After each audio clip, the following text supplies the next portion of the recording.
Assalamualaikum warahmatullahi wabarakatuh. Yang kami hormati kepada Pak Vicky Fendi selaku dosen pengampu mata kuliah AKL 2 kelas C. Dan teman-teman sekalian, pada kesempatan kali ini kami dari kelompok 9 akan mempresentasikan materi bab 12 mengenai derivative and foreign currency concept and common transaction. Sebelumnya, perkenalkan anggota kelompok kami. Di sini ada Abigail Elvira Kristianti dengan NPM akhir 110, lalu ada Ayunda Mentari NPM akhir 168, kemudian ada Melisa Tiffany NPM akhir 174, lalu ada Hanum Zatsa dengan NPM akhir 195, dan terakhir ada Faiza Mahdia Fitin dengan NPM akhir 193.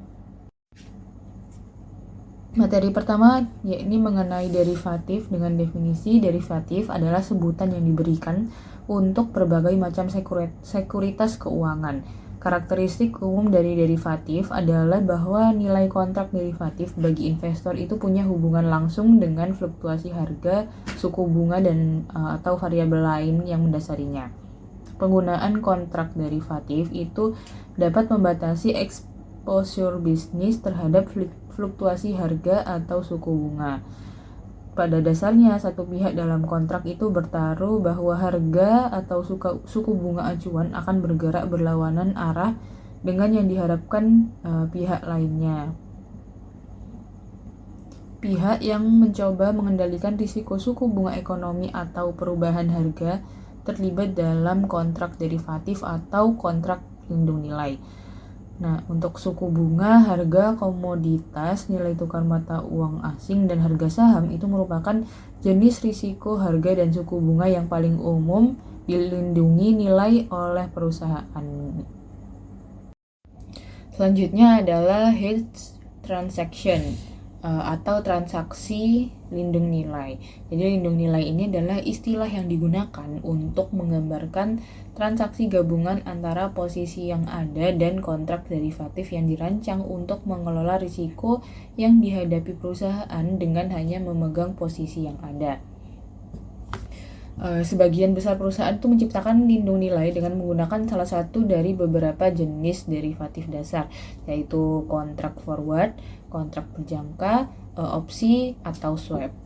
Nah, yang pertama di sini ada kontrak forward. Adalah kontrak yang dinegosiasikan antara dua pihak untuk menyerahkan atau pembelian komoditas atau mata uang asing dengan harga, jumlah, dan tanggal penyerahan yang telah disepakati sebelumnya. Perjanjian ini dapat mewajibkan penyerahan fisik barang atau mata uang secara langsung atau bisa memungkinkan penyelesaian neto. Penyelesaian neto itu memungkinkan pembayaran sejumlah uang sehingga para pihak berada dalam kondisi ekonomi yang sama, seperti jika pengiriman telah terjadi. Misal, asumsikan Big Oil itu ingin mengurangi kerentanannya terhadap perubahan harga minyak di masa mendatang dan membuat kontrak dengan spekulan harga minyak untuk membeli 10.000 barel minyak dengan harga 100 per barel dalam 3 bulan. Nah, dalam 3 bulan ketika kontrak diselesaikan, minyak itu dijual di pasar terbuka dengan harga 110 per barel. Karena Big Oil telah mengunci di harga 100 per barel, spekulan tersebut itu dapat diharuskan untuk mengirimkan 10.000 barel minyak kepada Big Oil dengan imbalan 100 per barel atau menyelesaikan kontrak secara neto. Nah, dalam situasi penyelesaian neto, spekulan tidak akan mengirimkan 10.000 barel minyak tetapi akan membayar Big Oil 100.000 didapat dari 110 dikurangi 100 dikali 10.000 untuk menyelesaikan kontrak. Big Oil kemudian akan membeli minyak di pasar terbuka dengan harga 110 per barel, dan Big Oil dan spekulan itu berada dalam posisi ekonomi yang sama seperti jika terjadi pertukaran minyak yang sebenarnya. Selanjutnya yang kedua ada kontrak future atau kontrak berjangka.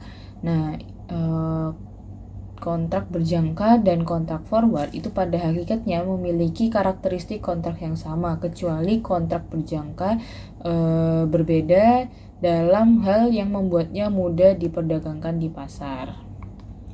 Untuk keluar dari posisi berjangka, seseorang tuh cukup membeli atau menjual kontrak identik dalam arah yang berlawanan. Bursa kemudian akan membatalkan kedua posisi tersebut sehingga posisinya bersih nol. Seseorang tidak perlu menerima penyerahan komoditas di akhir setiap hari. Bursa menghitung keuntungan atau kerugian dari posisi pedagang atau menagih atau mengkredit akun mereka. Intinya pasar itu menggunakan pendekatan mark to market harian melalui pembayaran tunai ini.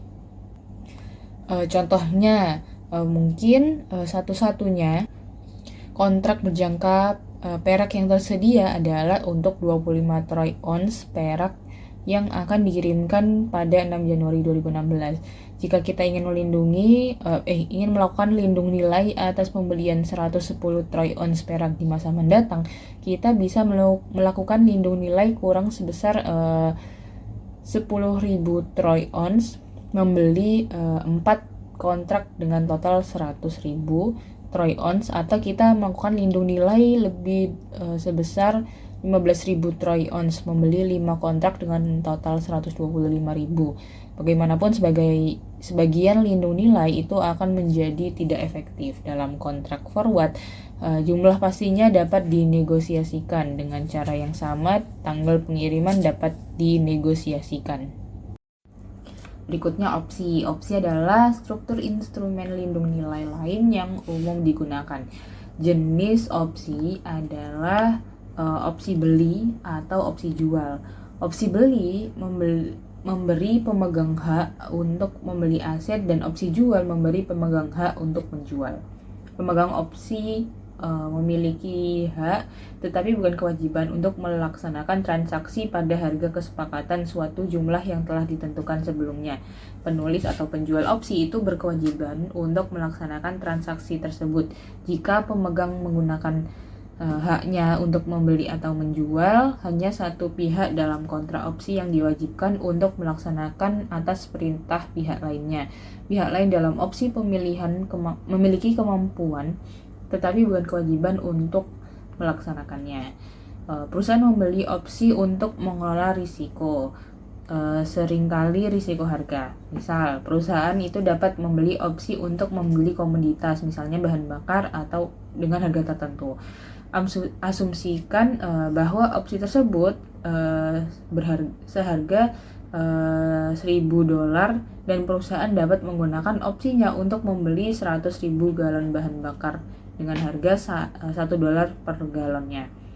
Jika harga bahan bakar pasar adalah $1,10 pada saat perusahaan membutuhkan bahan bakar, maka perusahaan akan menggunakan opsi tersebut untuk membeli bahan bakar dengan harga yang lebih rendah.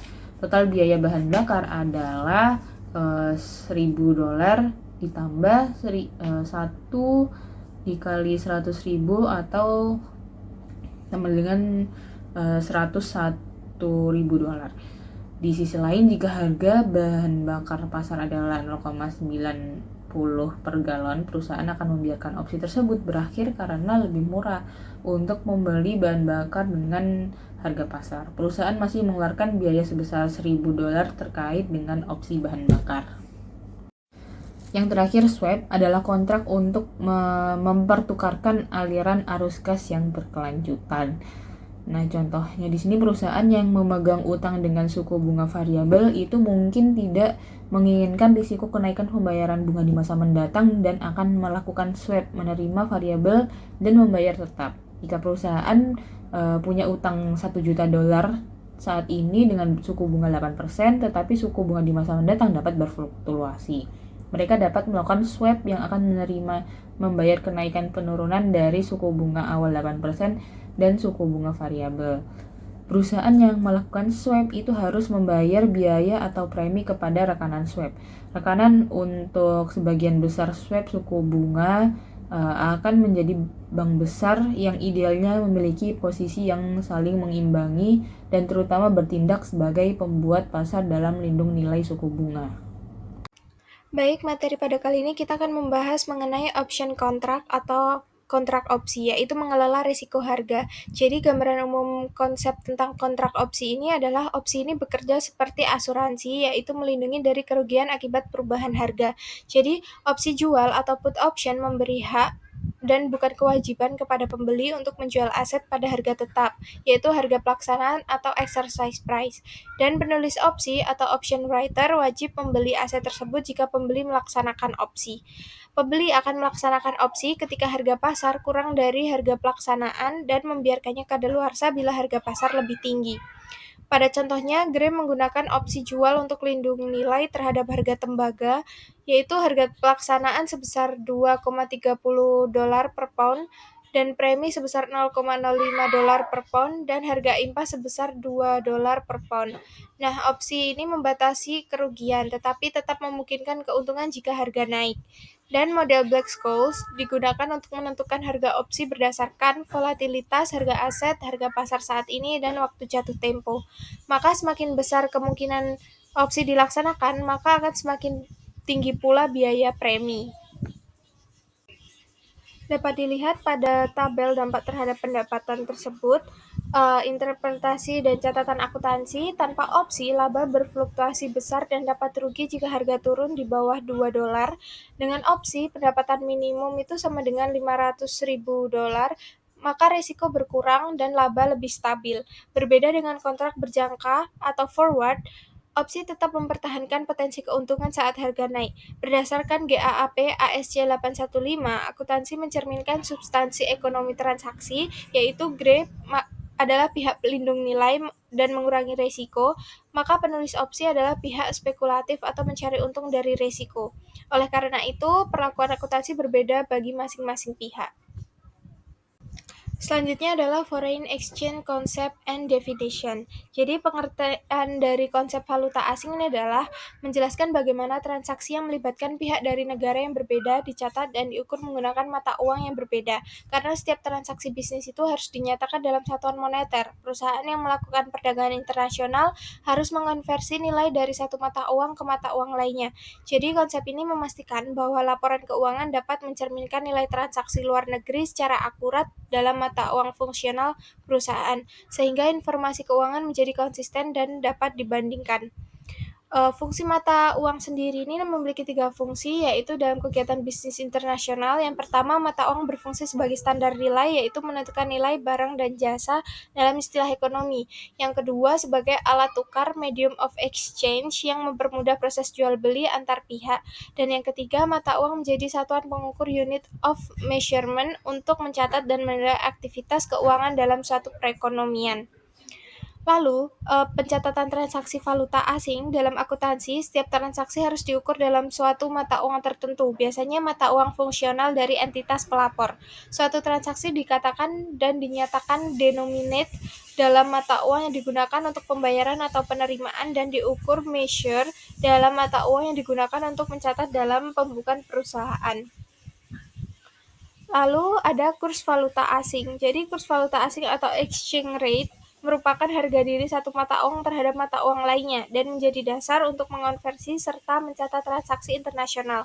Perusahaan menggunakan kurs yang ditentukan secara berkelanjutan di pasar keuangan global, di mana nilai tukar dapat berfluktuasi tergantung pada kondisi ekonomi seperti inflasi, tingkat suku bunga, neraca perdagangan, dan permintaan terhadap mata uang. Dengan menggunakan kurs valuta asing ini, perusahaan dapat mengubah nilai transaksi dalam mata uang asing menjadi mata uang fungsionalnya, sehingga laporan keuangan mencerminkan nilai sebenarnya dari aktivitas lintas negara. Lalu yang selanjutnya ada direct and indirect quotation of exchange rate. Nah, kurs valuta asing ini kan merupakan perbandingan antara satu unit mata uang dengan jumlah mata uang lain yang dapat ditukarkan pada waktu tertentu. Nah, kurs ini tuh menunjukkan nilai suatu mata uang terhadap mata uang lainnya di pasar internasional. Dan untuk direct quotation atau kutipan langsung ini menunjukkan jumlah mata uang domestik yang diperlukan untuk membeli satu unit mata uang asing. Dari sudut pandang Amerika Serikat, ini berarti berapa banyak dolar Amerika Serikat yang dibutuhkan untuk membeli satu unit mata uang asing. Contohnya adalah $1,41 dibagi 1 pound sama dengan $1,41. Artinya 1 pound sterling Inggris sama dengan $1,41 Amerika Serikat. Lalu yang selanjutnya ada kutipan tidak langsung atau indirect quotation. Kutipan tidak langsung menunjukkan jumlah unit mata uang asing yang dapat diperoleh dengan 1 unit mata uang domestik. Dari sudut pandang Amerika Serikat, ini berarti berapa banyak pound yang bisa dibeli dengan $1 Amerika Serikat. Pada contohnya, 1 pound dibagi $1,41 sama dengan 0,709 pound. Artinya $1 Amerika Serikat ini sama dengan nilainya dengan 0,709 pound. Nah, hubungan antara keduanya, jadi kutipan langsung dan kutipan tidak langsung ini merupakan kebalikan atau resiprokal satu sama lain. Nah, keduanya ini menggambarkan nilai tukar yang sama, hanya berbeda dari sudut pandang mata uang yang digunakan, atau mata uang domestik ataukah asing. Selanjutnya kita akan membahas mengenai floating, fixed, and multi-phase exchange rates atau nilai tukar mengambang, tetap, dan berganda. Nah, nilai tukar ini ditetapkan oleh pemerintah atau dibiarkan berfluktuasi atau mengambang seiring dengan perubahan pasar mata uang. Nah, nilai tukar resmi ini atau tetap itu bisa ditetapkan oleh pemerintah dan tidak berubah akibat perubahan pasar mata uang dunia. Sedangkan nilai tukar bebas atau mengambang ini adalah nilai tukar yang mencerminkan fluktuasi harga pasar suatu mata uang berdasarkan penawaran dan permintaan serta faktor-faktor lain di pasar mata uang dunia. Nah, kita akan bahas satu persatu, yaitu yang pertama adalah floating exchange rates atau nilai tukar mengambang. Secara teoritisnya, nilai itu suatu mata uang seharusnya mencerminkan daya beli di pasar dunia. Misalnya, peningkatan tingkat inflasi suatu negara menunjukkan bahwa daya beli mata uang tersebut menurun. Nah, nilai mata uang tersebut itu seharusnya turun dibandingkan dengan mata uang lain. Istilah teknisnya itu biasanya untuk pergerakan nilai mata uang adalah melemah. Nah, suatu mata uang jatuh atau melemah ini biasanya relatif terhadap mata uang lain jika dibutuhkan lebih banyak mata uang yang melemah untuk membeli satu unit mata uang lainnya. Selanjutnya yaitu nilai tukar tetap dan berganda atau fixed and multi-phase exchange rates. Nah, ini adalah ketika nilai tukar ditetapkan, pemerintah penerbit dapat menetapkan atau memperbaiki nilai mata uang, nilai tukar yang berbeda untuk berbagai jenis transaksi. Misalnya, pemerintah dapat menetapkan nilai tukar preferensial. Nah, nilai tukar untuk impor atau jenis impor tertentu dan nilai tukar penalti untuk ekspor atau jenis ekspor tertentu untuk mendorong tujuan ekonomi negara. Dan nilai tukar semacam ini disebut dengan nilai tukar berganda. Selanjutnya yaitu nilai tukar spot saat ini dan historis atau spot, current, and historical exchange rates. Nah, ini adalah nilai tukar yang digunakan dalam akuntansi untuk operasi transaksi luar negeri selain kontrak berjangka. Nilai tukar ini biasanya nilai tukar spot, nilai tukar saat ini, dan nilai tukar historis itu tadi. Nah, nilai tukar spot itu adalah istilah untuk pasar, nilai tukar saat ini dan historis adalah istilah untuk akuntansi. Nah, sedangkan nilai tukar saat ini didefinisikan sebagai yang saya terangkan ini. Yang pertama adalah nilai tukar spot. Itu adalah nilai tukar untuk pengiriman langsung mata uang yang diperlukan. Kemudian nilai tukar saat ini itu adalah nilai tukar di mana satu unit mata uang dapat ditukar dengan mata uang lain pada tanggal neraca atau tanggal transaksi. Dan yang terakhir, yang ketiga adalah tarif historis, yaitu tarif yang berlaku pada tanggal terjadinya transaksi atau peristiwa tertentu. Nah, nilai tukar transaksi ini mata uang asing saat ini adalah nilai tukar spot yang berlaku untuk penyelesaian segera jumlah yang dinominasikan dalam mata uang asing pada tanggal transaksi atau pada tanggal neraca. Dan tarif historis ini merupakan tarif spot yang berlaku pada tanggal terjadinya peristiwa atau transaksi tertentu. Yang selanjutnya yaitu foreign exchange quotation, itu adalah kutipan valuta asing. Ini adalah bukti transaksi Amerika Serikat yang memfasilitasi perdagangan internasional dengan memelihara departemen yang menyediakan layanan transfer bank antar perusahaan Amerika Serikat dan non-Amerika Serikat, serta layanan penukaran mata uang. Nah, nilai tukar transaksi antar bank ini terpilih pada tanggal 23 Maret 2016 sebagai berikut. Ini adalah tabelnya. Nah, pembayaran sebesar 409.600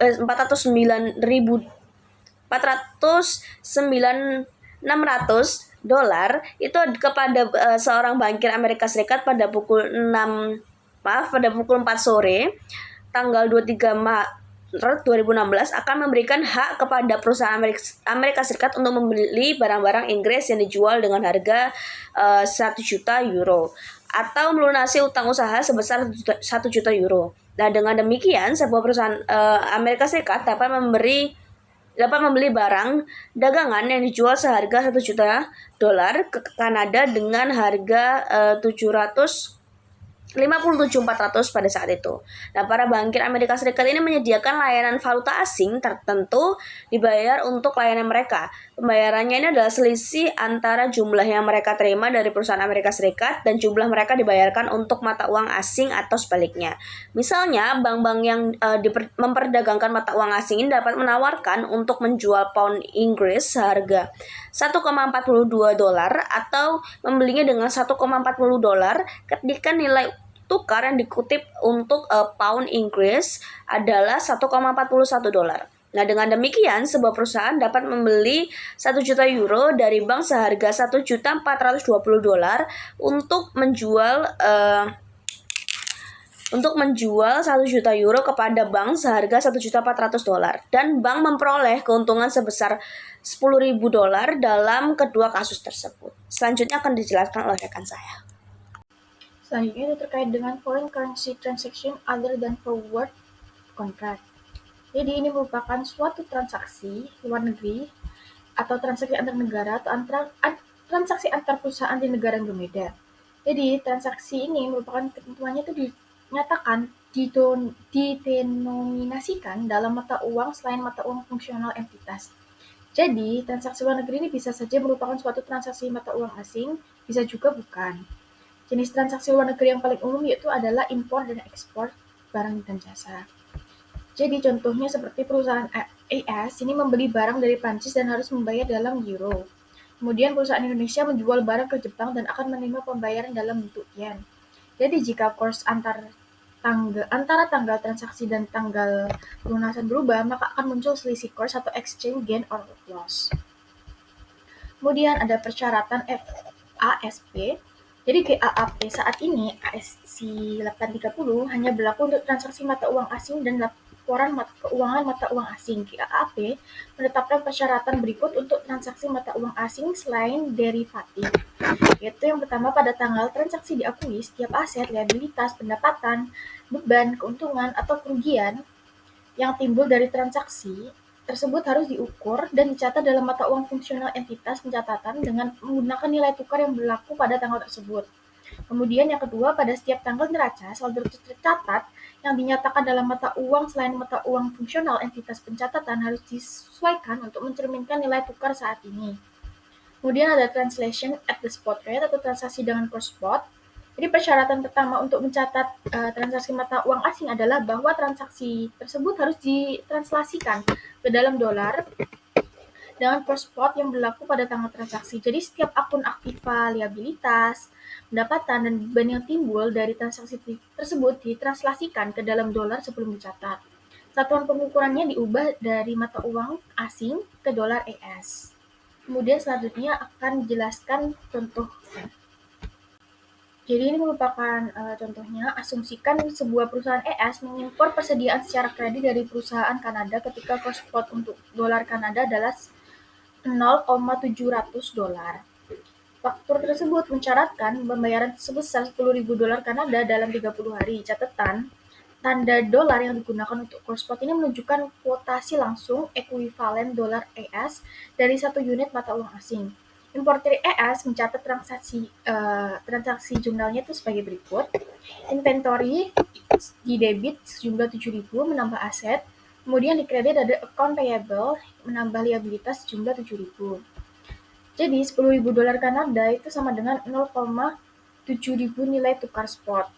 Kecuali untuk notasi mata uang asing, entry ini dicatat dengan cara yang biasa. Jadi notasi ini digunakan untuk menunjukkan bahwa utang usaha didenominasi dalam mata uang asing. Persediaan diukur dalam dolar ES, dan tidak ada penyesuaian selanjutnya yang dilakukan pada akun persediaan akibat fluktuasi nilai tukar mata uang asing. Kemudian di bawahnya ini ada jika akun utang dibayarkan saat per spot sebesar 0,69 ribu, pembayarannya dicatat sebagai berikut, yaitu account payable pada debit sejumlah 7.000 mengurangi liabilitas, kemudian ada exchange gain pada kreditnya sejumlah 100, kemudian pada kreditnya juga ada cash mengurangi aset sejumlah 6.900. Jadi uang tunai yang dibutuhkan setara dengan 10.000 Kanada dolar itu jumlah core spot 0,69 ribu. Kemudian untuk slide sebelumnya, bahwa keuntungan selisih kurs sebesar 100 dolar tadi itu terjadi karena liabilitas yang diukur sebesar 7.000 dolar diselesaikan sebesar 6.900 dolar.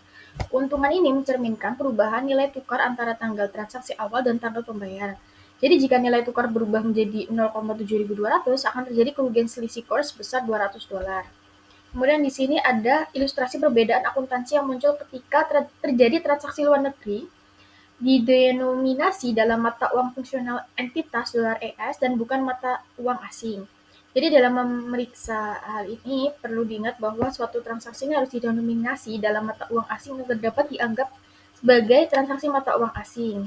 Jadi ketika penagihan untuk penjualan atau pembelian perusahaan ES didenominasi dalam dolar ES tidak perlu adanya transaksi. Di sini pada tabel pertama ada sales transaction. Diasumsikan bahwa US Foods ini menjual barang dagangan secara kredit kepada London Industry Ltd seharga 16.500 dolar atau 10.000 euro dengan nilai tukar 1,65 dolar dan menerima pembayaran pada saat nilai tukar 1,64 dolar, abaikan harga pokok penjualan. Di sini ketika terjadi penagihan dalam dolar ES, pada tanggal penjualannya terdapat piutang pada debit sejumlah 16.500 yang menambah aset, kemudian pada kreditnya ada penjualan sebesar 16.500. Jadi ini untuk mencatat penjualan ke London Industry yang fakturnya adalah 16.500. Kemudian pada saat tanggal penerimaan terdapat cash pada debit sejumlah 16.500 yang menambah aset. Kemudian pada kreditnya ada piutang sejumlah 16.500 yang mengurangi aset. Dan ini merupakan jurnal yang merekam koleksi secara lengkap dari London Industry. Kemudian jika terjadi penagihan dalam pound Inggris, pada debitnya ada piutang usaha sejumlah 16.500, kemudian di kreditnya ada penjualan sejumlah 16.500. Ini merupakan jurnal pencatatan penjualan ke London Industry ketika penagihan untuk 10.000 euro. 10.000 euro ini yaitu ketika 10.000 euro dikali dengan 1,65 dolar sama dengan 16.500. Kemudian ada tunai sejumlah 16.400 untuk menambah aset, dan pada debitnya juga ada kerugian pertukaran sejumlah 100, dan pada kredit ada piutang usaha sejumlah 16.500. Ini merupakan jurnal untuk merekam koleksi lengkap dari London Industry. 16.400 ini berasal dari 10.000 euro dikali dengan 1,64 dolar. Kemudian pada tabel sebelahnya, purchase transaction atau transaksi pembelian, diasumsikan bahwa US Food ini membeli barang dagangan secara kredit dari London Industry Ltd sebesar 8.250 atau 5.000 euro, ketika nilai tukar 1,65 dolar ini dan membayar ke rekening tersebut ketika nilai tukarnya 1,67 dolar. Di sini ada jika terjadi penagihan dalam dolar ES pada tanggal pembelian, di debitnya ada inventaris jumlah 8.250, kemudian di kreditnya ada hutang usaha sejumlah 8.250 yang menambah liabilitas. Ini merupakan jurnal untuk mencatat pembelian dari London Industry, penagihannya adalah 8.250. Kemudian pada tanggal pembayaran terdapat di debit ada utang usaha sejumlah 8.250, mengurangi liabilitas, dan kemudian pada kreditnya ada tunai sejumlah 8.250, mengurangi aset. Untuk ini merupakan jurnal untuk mencatat pembayaran pemenuh kepada London Industry. Kemudian jika terjadi penagihan dalam pound Inggris, maka pada debitnya ada inventaris yang menambah aset jumlah 8.250, kemudian di kreditnya ada hutang usaha yang menambah liabilitas jumlah 8.250. Ini merupakan jurnal pencatatan pembelian dari London Industry yang penagihannya adalah sebesar 5.000 euro. 5.000 euro dikali dengan 1,65 sama dengan 8.250. Kemudian di sini ada di debit ada hutang usaha sejumlah 8.250 yang mengurangi liabilitas. Kemudian ada kerugian pertukaran pada debit juga sejumlah 100. Dan pada kreditnya ada tunai yang mengurangi aset sejumlah 8.350. Ini merupakan jurnal untuk mencatat pembayaran penuh kepada London Industry yang dimana 8.350 ini berasal dari 5.000 euro dikali dengan 1,67 dolar. Hasilnya 8.350 dolar. Kemudian di sini ada potensi keuntungan dan kerugian selisih kurs yang hanya muncul ketika piutang atau utang ditagih dalam mata uang asing. Namun, jika tidak ada keuntungan atau kerugian atas transaksi yang dicatat pada pencatatan awal. Kemudian di sini ada penyesuaian tanggal neraca. Jadi, keuntungan dan kerugian atas transaksi mata uang asing ini tidak dapat ditangguhkan hingga mata uang asing ini dikonversikan menjadi dolar ES atau hingga piutang terkait tertagih atau utang usaha dilunasi. Sebaliknya, jika jumlah ini disesuaikan untuk mencerminkan nilai tukar mata uang asing pada tanggal neraca, dan setiap keuntungan atau kerugian selisih kurs yang timbul dari penyesuaian tersebut dimasukkan ke dalam laba tahun berjalan. Pembelian dalam mata uang asing. ATC, perusahaan di Amerika Serikat, membeli barang dari Paris Company pada 1 Desember 2016 senilai 10.000 euro. Kursnya 1 Desember 2016 $0,6600 dolar. 31 Desember 2016 $0,6550 dolar. 30 Januari 2017 $0,6650 dolar. Untuk jurnalnya 1 Desember 2016 inventory 6.600, account payable 6.600. Didapat dari 10.000 dikalikan dengan kurs pada saat itu. Lalu 31 Desember 2016, account payable 50 pada exchange gain 50. Lalu 30 Januari 2017, exchange loss 100, account payable 6.550 pada cash 6.650.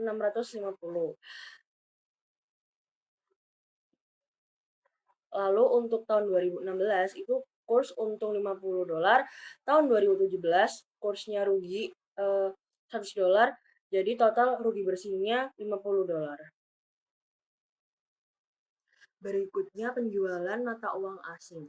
ATC menjual barang ke Rom Company pada 15 Desember 2016 besar 20.000 euro. Untuk kursnya 15 Desember 2016 $0,6625 dolar, 31 Desember 2016 $0,6550 dolar, 15 Januari 2017 $0,6700 dolar, 20 Januari 2017 $0,6725 dolar. Untuk jurnalnya pada 15 Desember 2016, account receivable pada sales 13.250. Lalu 31 Desember 2016, exchange loss 150, account receivable exchange loss pada account receivable 150 diperoleh dari 20.000 dikalikan dengan perbedaan kursnya 0,6550 dikurangi kurs 0,6625 pada tanggal 15 Desember 2016. Lalu untuk jurnal 15 Januari 2017, cash dalam euro 13.400 pada akun receivable 13.100 dan exchange gain 13.000. Lalu untuk 20 Januari 2017, cash pada USD 13.450, cash pada cash euro 13.400 dan exchange gain-nya 50. Jadi pada 2016 rugi kursnya ada 150. Lalu pada 2017 untung kursnya 350 dan total untung bersihnya menjadi 200. Sekian presentasi dari kami. Terima kasih. Wassalamualaikum warahmatullahi wabarakatuh.